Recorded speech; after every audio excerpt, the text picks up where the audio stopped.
you go. On the truckers, this is real reporting right here.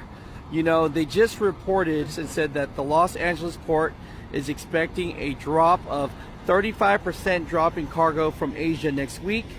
Gene Soroka, the port's executive director, said in a CNBC interview on Tuesday, it's a drop in volume with a number of major American retailers stopping all shipments from China based on tariffs. So it says here, major American retailers have now stopped all shipments from China. That contributes to around 45% of traffic in Los Angeles. What on my trucker? So we're out here at the LA ports, right? Yeah. And you know, Reuters and all of these articles are saying, you know, the tariffs and a lot of containers and things are slowing down. Without getting into your company or anything like that, just from what you see, do you see things slowing down? I see it slowing down for a little bit. It's kind of like how, like in the flatbed industry, you have your slow days, you have your slow days, your fast days. And I think also that once this slows down, it's also going to pick right back up to being normal. That's what it sounds like, what people at the port are thinking from talking to some of the people where we pick up at for the past couple of days.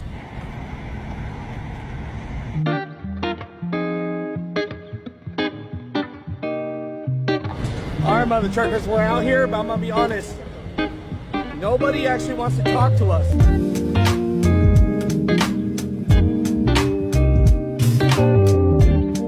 Now we're headed to the Harbor Association, and we're going to try and get the CEO and president, which represents all these guys out here at the ports, and see what their thoughts about it are. So we're doing some real reporting for y'all here. So thank you, Tristan, for driving, sir. You're welcome. I am a driver now.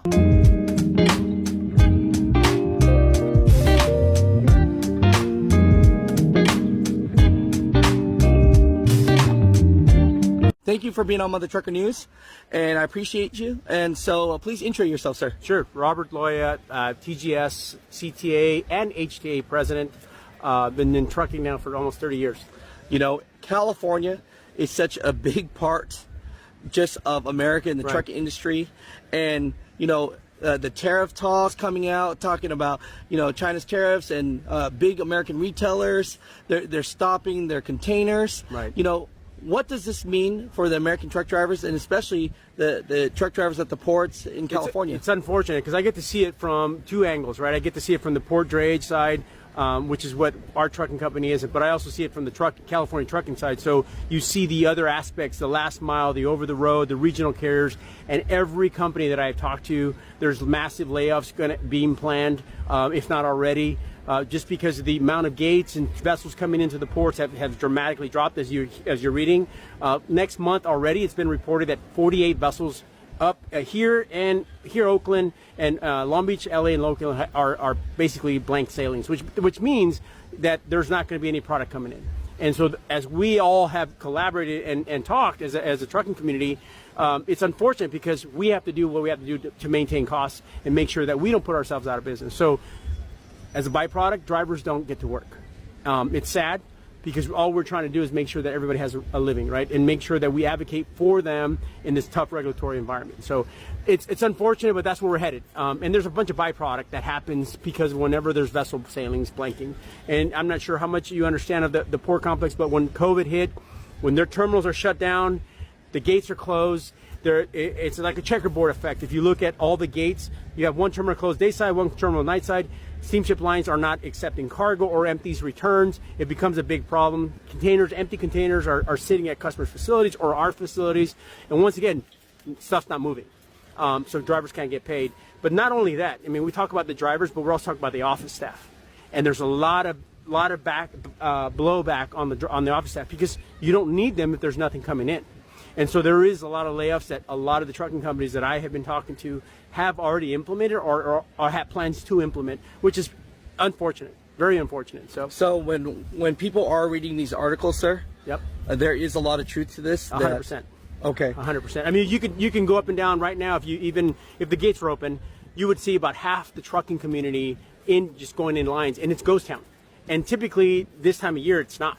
You know, you're getting ready for summer and then you're getting ready for fall clothing, and so you really don't have a lot of that stuff going on. It's very concerning to the trucking community, just because, you know, we have to do, like I said, and drivers are being laid off or not having no work if you're an independent contractor or licensed motor carrier. So very concerning for us, the executives, everybody who is running companies who have a responsibility to these people who you know are loyal to us and they contract with us. So it's tough as a trucking company executive that you have to basically, you know, either lay them off or have no work for them, and they can't pay their bills. So you understand the position they're in, because there's always blowback.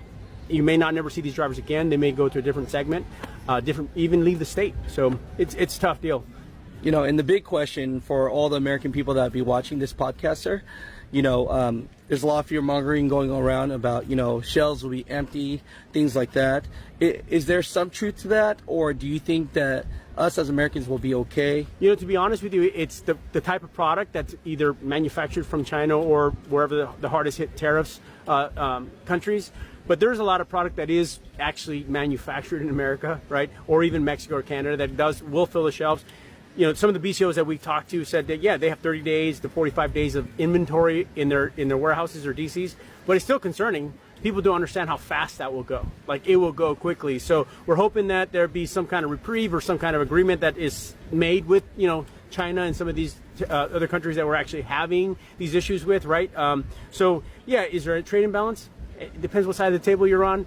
There may be, there may not be, but you know, if you look at the numbers that are put out there, it's pretty insignificant, and it's pretty significant that there is some differences in how stuff is taxed versus others, right? And there's a tariff. So I would be concerned if it lasts longer than 30 days. I would be definitely concerned you're going to see some shortages on the shelf. So after 30 days. So if this was a letter to, you know, Secretary of Transportation Sean Duffy, or even if we had an opportunity to talk to, you know, President Trump himself, you know, what would we want, you know, President Trump or, you know, the administration to know about our truck drivers, and what do they need to do to protect our drivers? Well, at the end of the day, they need to make sure, as depending on what side of the table you're on, you know, they're trying to do the right thing for the country, right? And try to make the economy strong again, make the American dollar strong, and make sure that we have longevity in our jobs. But at the end of the day, is this short-term hurt that he's putting on to us worth it? Who knows, right? There's a lot of pushback depending on what association you talk to, whether it be the ag guys, whether it be the car hauler guys, whoever, the relay guys, the retailer guys. Everyone said there's constant hurt going on in their own segments. So yeah, if I were to be able to talk to them, is that make sure that this is worth it. Make sure that what your end goal is going to actually benefit us in the long run. This short-term pain, it's going to be extremely painful, and we're feeling it now, even though those vessels have not hit yet, or they're not even planned to come. So they really got to understand what they're going to do to the American people, to be honest. And the last question, and, you know, thank you for all your time, sir, absolutely. is, you know, for all the drivers and carriers, small mom and pops in California, right, you know, why should they join, you know, the California Trucking Association or the Harbor Association? To be honest with you, a lot of these guys don't understand what we do from an advocacy perspective, whether it's at the state level or even here locally in the harbor. We try to reach out as much as we can to advocate for them. They probably benefit more than anything else without even knowing what we do for them, to make sure that they're getting proper turn times at the port.